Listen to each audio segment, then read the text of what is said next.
যখন খুব কাছের মানুষকে এভাবে বিদায় জানাতে হয় তখন বুকের ভেতর যে কী ধরনের একটা শূন্যতা অনুভব হয় সেটা আজ খুব ভালো করেই বুঝতে পারছি। আসসালামু আলাইকুম। আশা করি সবাই অনেক অনেক ভালো আছেন। আমিও আলহামদুলিল্লাহ অনেক ভালো আছি। আজকে সকালবেলায় রেডি হয়ে গেছি। শুরুতে আমি স্কুলে যাব, তারপর যাব নানু বাসায়। তো আমি আগেই আপনাদের কাছে একটু সরি হয়ে নিচ্ছি, কারণ এই ভিডিওটা বেশ কয়েকদিন আগে, মানে যেদিন ঈদে মিলাদুন্নবী ছিল সেদিনকার ভিডিও। আমার আসলে সময়ের অভাবে আমি এডিট করতে পারছিলাম না। তো শুরুতে স্কুলে গিয়ে সেখানে মিলাদ মাহফিল ছিল, সেটা শেষ করে বিকেলের দিকে আমি চলে যাচ্ছি নানু বাসায়। আসলে নানু বাসায় এখন আর খুব একটা যাওয়া হয় না, কারণ নানা নানি নেই, মামাও নেই। আমার যে মামাতো ভাই বোনগুলা প্রায় সবারই বিয়ে হয়ে গেছে, আর আপুরা এখন বেশ কয়েকজন আমেরিকাতে আছে।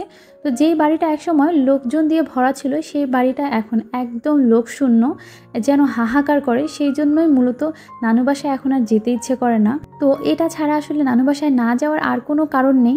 গেলে আমার খুব একা লাগে, মনে হয় যে কথা বলার মতো কেউ নেই এরকম। তো নানু বাসাটা কিন্তু একদম রাস্তার সাথেই, যেহেতু আমার মামা এখানকার সাবেক চেয়ারম্যান ছিলেন এবং আমার মামাতো ভাইও এখানকার সাবেক চেয়ারম্যান ছিলেন, সেজন্য এইখানে বসার জায়গাটা বেশ ভালোই হয়েছে। যদি কারোর সাথে বাইরে টুকিটাকি কথা বলার প্রয়োজন হয় তাহলে এখানে বসে কথাটা সেরে নেওয়া যায়। তো যাই হোক, এখন আমি যে জায়গাটায় যাচ্ছি সেই জায়গাটায় গেলে আমি যতবার এখানে দাঁড়াই ততবার আমার মন খারাপ হয়ে যায়। এই যে জায়গাটা দেখতে পাচ্ছেন, এখানে আমার নানা নানি আমার মামা চিরনিদ্রায় শায়িত আছেন। এখানে দাঁড়িয়ে দাঁড়িয়ে ভাবতে থাকি যে আল্লাহ যে কেন আমাদের প্রিয় মানুষগুলোকে এত তাড়াতাড়ি নিয়ে যান। নানু বাসায় আসলে অনেক বেশি মিস করি নানা নানিকে।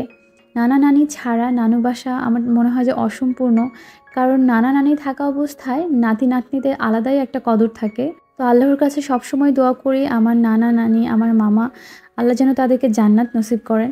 আর এই যে নানু বাড়ির পাশের যে এই জায়গাটা, এটা কিন্তু আগে নিচু জায়গা ছিল। এখানে মানুষ আবাদ বসত করতো, একটা পুকুর ছিল, কিন্তু এখন কিন্তু সব জায়গাগুলো ভরাট হয়ে গেছে। এই যে এখানে আবার একটা ইটের ভাটাও হয়েছে, যদিও বেশ কয়েক বছর আগে কিন্তু এগুলো কিছুই ছিল না। আর এখন একটু নানু বাসার ভেতরটা দেখায়। এই যে দুই পাশে কিন্তু টিনের ঘর, আর মাঝখানে এখানে একটা টিন শেড বিল্ডিং আছে। যদিও আগে এরকমটা ছিল না।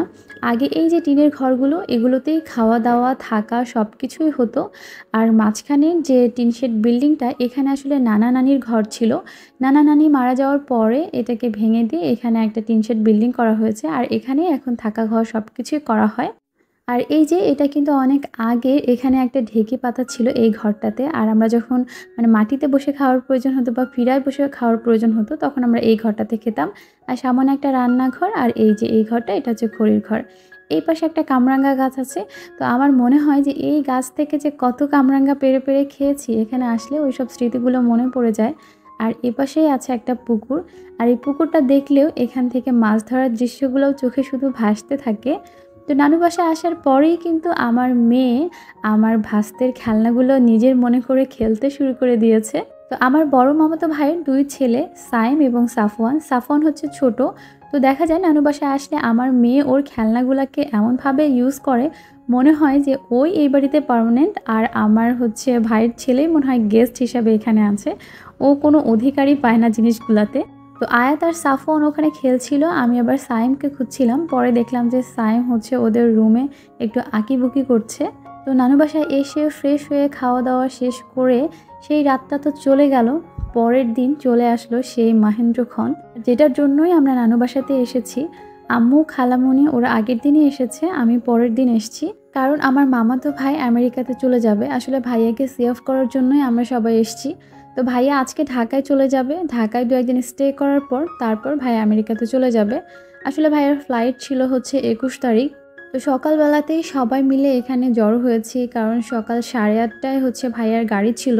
তো এখানে আমরা সবাই মিলে অপেক্ষা করছিলাম। আসলে ভাইয়া বাইকে যাবে বাস স্ট্যান্ড পর্যন্ত, আর ভাইয়ার যে জিনিসপত্রগুলো সেগুলোই আসলে একটা ভ্যানে করে পাঠিয়ে দেওয়া হবে। তো সেই বিদায়ক্ষণটা চলে আসলো। ভাইয়া আসলে আমাদের সবাইকে রেখে এত দূরে চলে যাচ্ছে, যেখানে হয়তো বা চাইলেই ভাইয়ার সাথে কথা বলা যাবে, কিন্তু চাইলেই ছুঁয়ে দেখা যাবে না। এই যে মানুষগুলাকে দেখতে পাচ্ছেন, এই মানুষগুলার ভেতরে যে কী পরিমাণ হাহাকার চলছিল সেটা আমি বেশ ভালোই বুঝতে পারছিলাম। কারণ তারা শুধু এইটাই ভাবছিল যে এই মানুষটাকে তারা কোলে পিঠে করে বড় করেছে, আজ সে তাদেরকে রেখে এত দূরে চলে গেল যে চাইলেই তাকে আর তারা ছুঁয়ে দেখতে পারবে না। এখন কতদিন পরে আবার ভাইয়া দেশে ফিরবে তারও কোনো নিশ্চয়তা নেই। আসলে তাদের ভেতরের কষ্টগুলোই কান্না হয়ে ঝরে পড়ছে, সেটা আমি বেশ ভালোই বুঝতে পারছিলাম। আর এই যে বাচ্চা দুটো, এই বাচ্চা দুটো কিন্তু ভাইয়ার একদম জান ছিল। তো সেই জন্য তার চাচ্চু চলে যাওয়ার কষ্টটাও যেন বাচ্চাগুলাও নিতে পারছে না। তাদের চোখে মুখেও কিন্তু কান্না। এখন আর চাইলে দৌড়ে গিয়ে চাচ্চুর কোলে উঠতে পারবে না, আর চাচ্চুও তাদের আবদারগুলো খুব কাছ থেকে পূরণ করে দিতে পারবে না। আসলে সবাই মিলে দোয়া করছিল ভাইয়া যেন সেফলি ওখানে পৌঁছাতে পারে। আর আমরাও অবশেষে বাসার উদ্দেশ্যে রওনা দিয়েছি। সবাই অনেক অনেক ভালো থাকবেন, সুস্থ থাকবেন, আর অবশ্যই মি, মা অ্যান্ড আয়াতের সাথেই থাকবেন। আল্লাহ হাফেজ।